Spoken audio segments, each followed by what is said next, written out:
स्वागत है आप सभी का रेडिएंट आर्मी एकेडमी के यूट्यूब चैनल पर। मैं अभिनव आपका दिल से अभिनंदन करता हूं। आज हम लोग जीडी मॉडल सेट 72 को डिस्कस करने वाले हैं, जिसमें आज 50 क्वेश्चन रहेंगे। चलिए तो शुरू करते हैं। सवाल हमारा है, आर्य ने भारत के जिस इलाके पर कब्जा किया उसको क्या कहते हैं? तो आर्य ने सबसे पहले भारत में जिस जगह पर कब्जा किया उसको क्या कहा जाता है? तो सप्त सिंधु कहा जाता है। नेक्स्ट क्वेश्चन, लोकसभा का नेता कौन होता है? तो लोकसभा में जो प्रधान नेता होता है उसे प्रधानमंत्री कहते हैं। नेक्स्ट क्वेश्चन, मनुष्य द्वारा अपनाया गया पहला धातु कौन सा है? तो मनुष्य सबसे पहले तांबा का प्रयोग किया। नेक्स्ट क्वेश्चन हमारा है, भगवान बुद्ध की मृत्यु, तो भगवान बुद्ध की मृत्यु कुशीनगर में हुई थी। नेक्स्ट क्वेश्चन, और ये ज्ञान की प्राप्ति गया में हुई थी। नेक्स्ट क्वेश्चन हमारा है कि लखनऊ कौन सी नदी के किनारे बसा है? लखनऊ कौन सी नदी के किनारे है? तो लखनऊ गोमती नदी के किनारे है।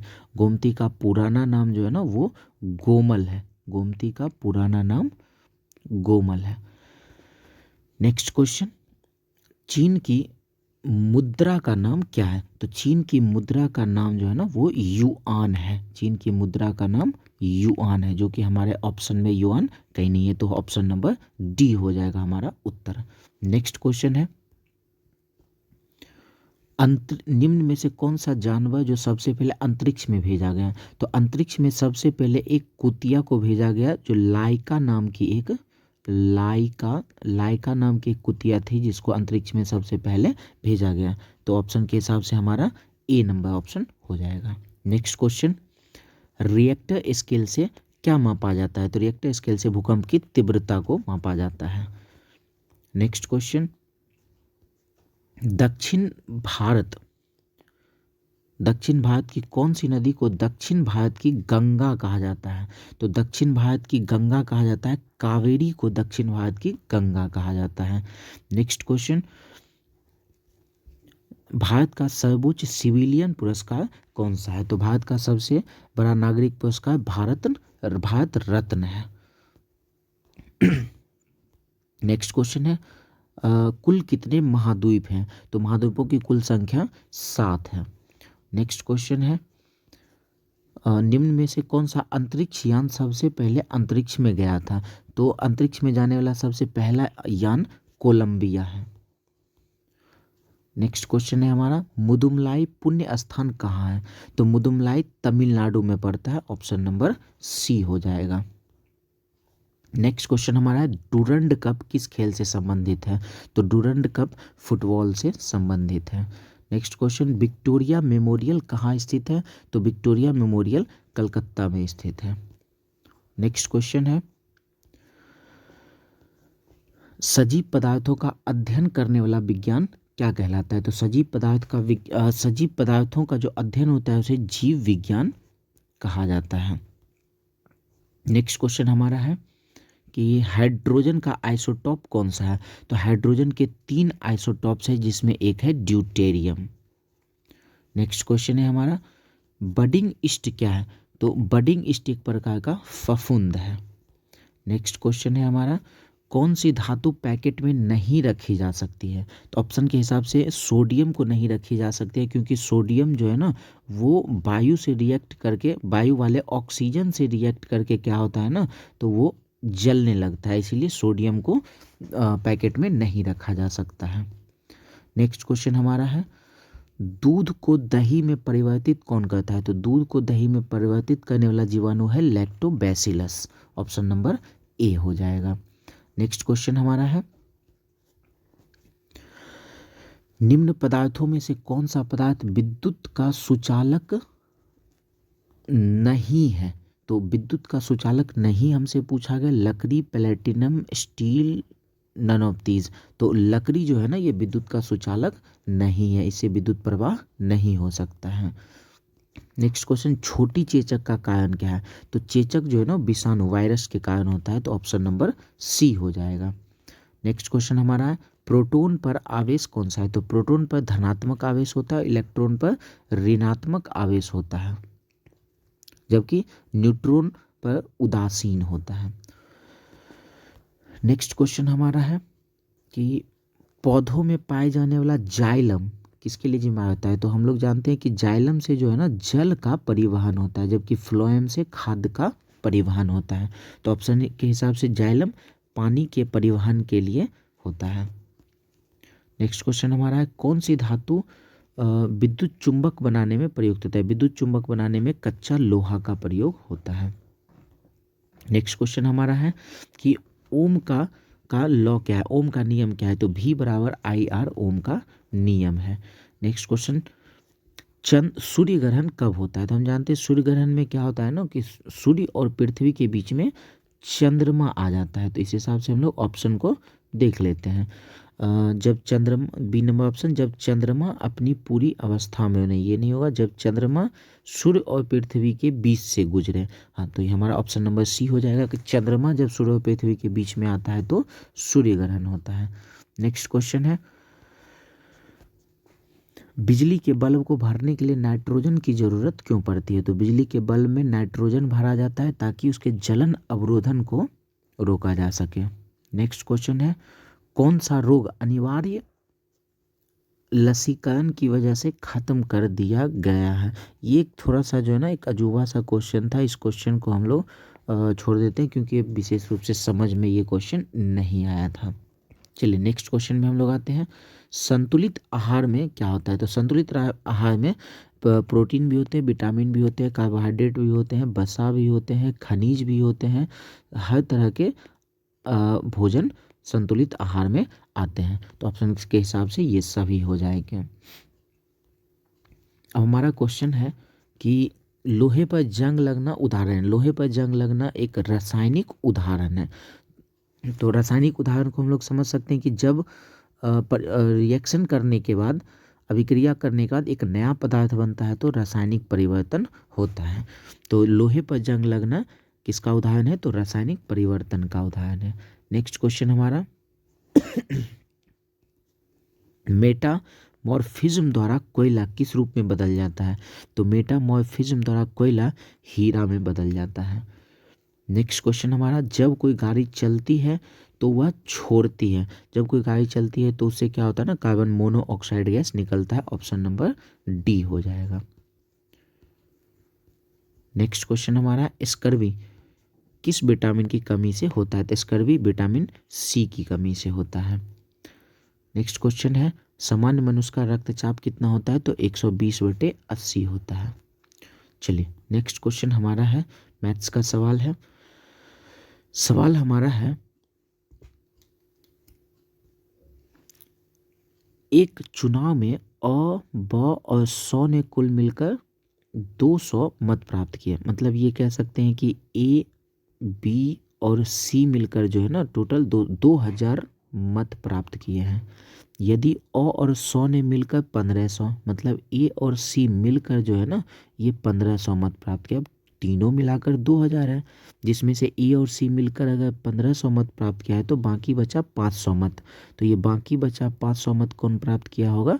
तो बी प्राप्त किया होगा। आगे सवाल में कह रहा है ब और 100 ने मिलकर 800 मत प्राप्त किया, मतलब बी और सी मिलकर जो है ना वो 800 मत प्राप्त कर रहा है।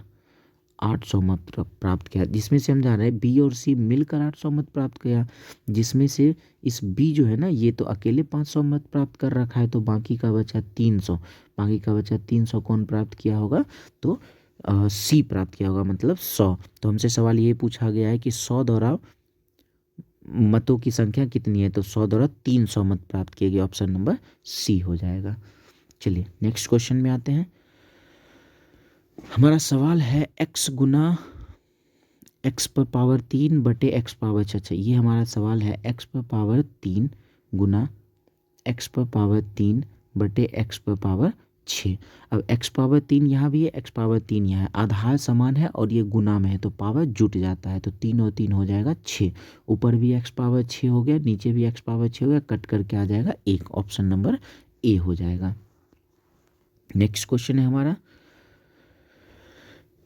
नेक्स्ट क्वेश्चन है हमारा 81/0.09। एकदम सिंपल सा सवाल है। अगर हम लोग इसका दशमलव हटाते हैं तो नीचे क्या आएगा, इस दोनों के बदले 100, और ये 100 को हम लोग ऊपर भेज देते हैं तो 9 से कट जाएगा 81। 9 बार में 9 गुना 100 क्या हो जाएगा, ऑप्शन नंबर सी 900 हो जाएगा।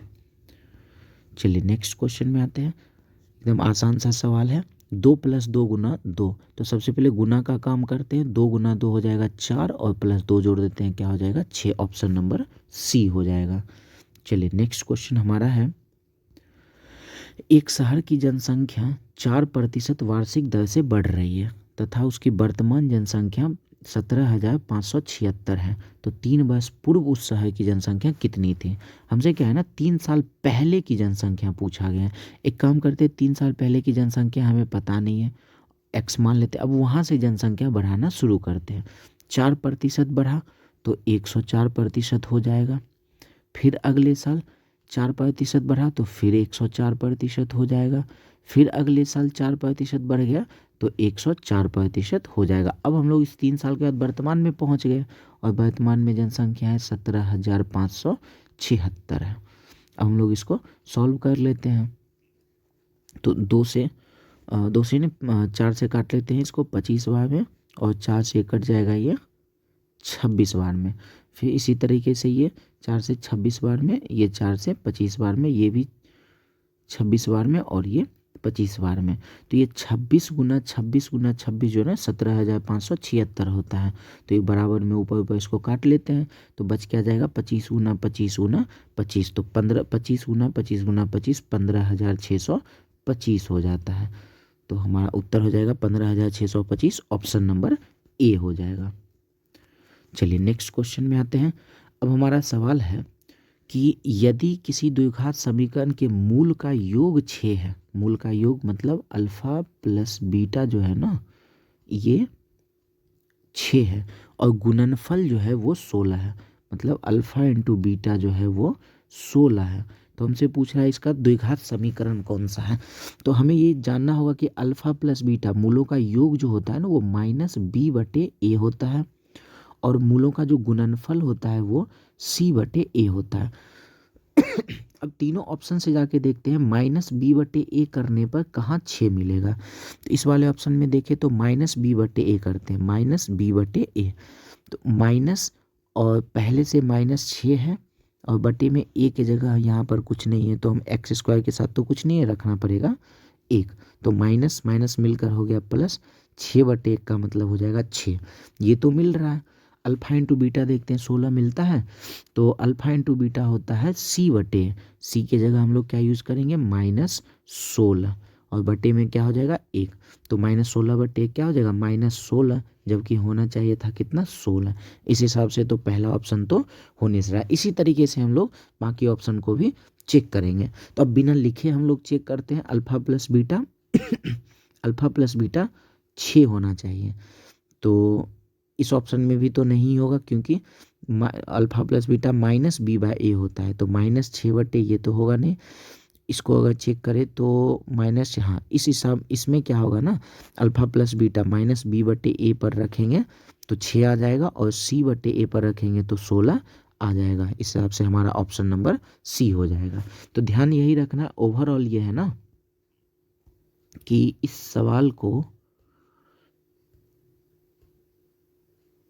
सवाल को हम लोग इस तरीके से सॉल्व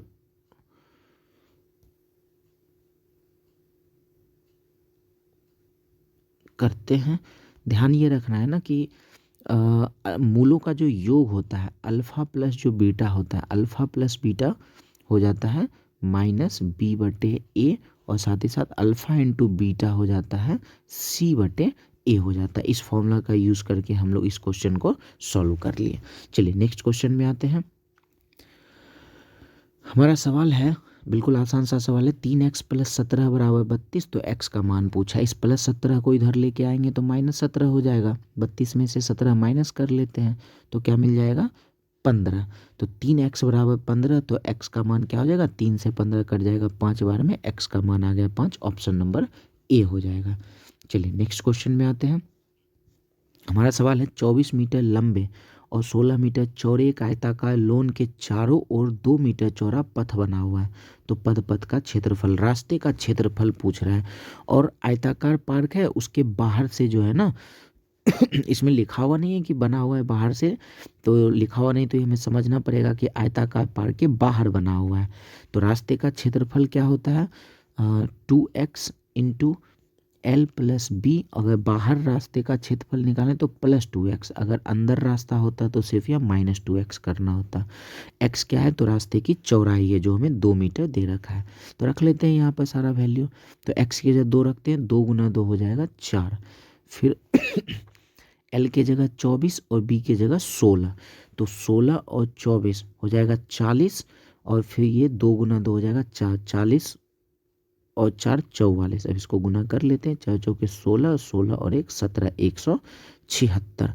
ऑप्शन नंबर सी हो जाएगा हमारा। इस ऑप्शन का प्रयोग करके हम लोग सवाल को आसानी से सॉल्व कर सकते हैं। चलिए नेक्स्ट क्वेश्चन हमारा सीरीज का सवाल है। 25 से 20 हुआ, 5 घटा, फिर 5 घटा, फिर 5 घटा, फिर 5 घटा, 5 से 5 हम लोग घटा देते हैं, तो हमारा क्या हो जाएगा, 5 में से 5 घट जाएगा, 0 हो जाएगा। Option number C. चलिए नेक्स्ट सवाल है हमारा, फिर से इस सीरीज का ही सवाल है। 4 से 10 हुआ, 6 बढ़ा, 10 से 16 6 बढ़ा, फिर 16 से 22 6 बढ़ा, 22 से हम लोग 6 बढ़ा देते हैं, 22 और प्लस 6 कितना हो जाएगा, 28। ऑप्शन नंबर बी हो जाएगा। चलिए नेक्स्ट क्वेश्चन है कि 81 और 117 का महत्तम समापवर्तक क्या होगा। तो महत्तम समापवर्तक का मतलब ये इस दोनों में कॉमन कौन सा है, कितना नंबर है। तो इस दोनों में अगर कॉमन है तो दोनों में कॉमन 9 ही दिख रहा है, क्योंकि दोनों संख्या 9 से कट रहा है। कट 3 से भी रहा है, कट 9 से भी रहा है। तो बोला है कि महत्तम समापवर्तक संख्या, बड़ी से बड़ी संख्या, तो क्या हो जाएगा, 9 हो जाएगा। बाकी एचसीएफ निकालने का तरीका ये भी है, 81 से 117 में भाग लाकर भाग विधि से भी हम लोग सॉल्व कर सकते हैं। चलिए नेक्स्ट क्वेश्चन में आते हैं। अब हमारा सवाल है कि 0.45 बटे 0.0009 इसको सॉल्व करना है। तो बिना इसको आराम से सॉल्व करते हैं। ये देखते हैं ऊपर में जो है ना 2 अंक के बाद दशमलव है, और नीचे क्या है ना, तो 4 अंक के बाद दशमलव है। ओवरऑल देखें तो नीचे जो है ना 2 अंक ज़्यादा है, दशमलव में नीचे 2 अंक ज़्यादा है। सबसे पहले तो एक काम करते हैं, इसको काट लेते हैं, 9 पचे 45 आ गया 5। अब अगर नीचे ज़्यादा हो ना, नीचे कितना दशमलव ज़्यादा है, तो नीचे 2 दशमलव ज़्यादा है, तो हम यहाँ पर 2 शून्य लगा देंगे। हमारा उत्तर क्या हो जाएगा, 500। बिना दशमलव हटाए हम लोग ऐसे सवाल को सॉल्व कर सकते हैं। नीचे जितना ज़्यादा होगा दशमलव, उतना हम लोग शून्य लगा लेंगे। चलिए नेक्स्ट क्वेश्चन में आते हैं। हमारा सवाल है भिन्न का जोड़ है। सवाल है 11/2 प्लस 31/3 प्लस 41/2, इसको जोड़ना है। तो क्या है ना कि इस वाले में अंतिम में 2 है, तो सिर्फ ऊपर वाले को हम लोग जोड़ लेते हैं। 41 और 11 कितना हो जाएगा, 52, और 52 नीचे में है 2, 52/2 क्या हो जाएगा, 26, और प्लस 31/3। अब इसको सॉल्व कर लेते हैं, तो भिन्न का जोड़ हो गया 26 गुना 3 कहते हैं, 36 18 काट, बाकी 1, 3 दूना 6 1 7 78, और 31 को हम लोग जोड़ लेते हैं, क्या मिल जाएगा, 109, और बटे में 3 है तो 3। सिंपल सा भिन्न का ये जोड़ है, तो इन जनरल सभी को आता भी होगा। नहीं तो 26 को 3 से गुना कर लिए आ गया 78, और 31 को 1 से गुना कर लिए आ गया 31। तो 78 31 को जोड़ लिए 109, और नीचे इस दोनों को गुना करके रख लिए 109/3, जो हमारे किसी ऑप्शन में नहीं है, तो ऑप्शन नंबर डी हो जाएगा। चलिए नेक्स्ट क्वेश्चन में आते हैं। अनुपात का सवाल है।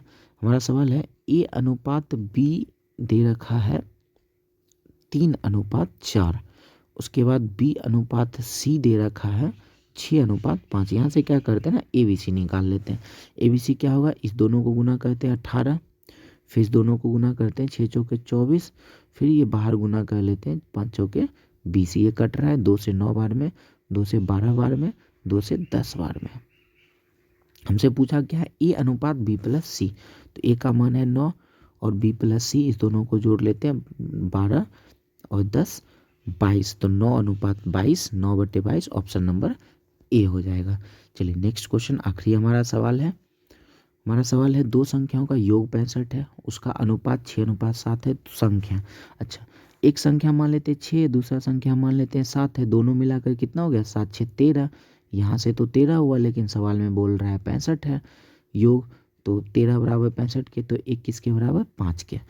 तो 1 बराबर 5 के, तो 6 किसके बराबर 30 के। 1 बराबर 5 के, तो 7 किसके बराबर 35 के। 30/35 देख लेते, ऑप्शन नंबर बी हो जाएगा। चलिए, तो हमारा सवाल यहीं पर समाप्त होता है। आशा करते हैं कि ये सीरीज आपको पसंद आया होगा। मिलते हैं हम लोग नेक्स्ट वीडियो में। धन्यवाद।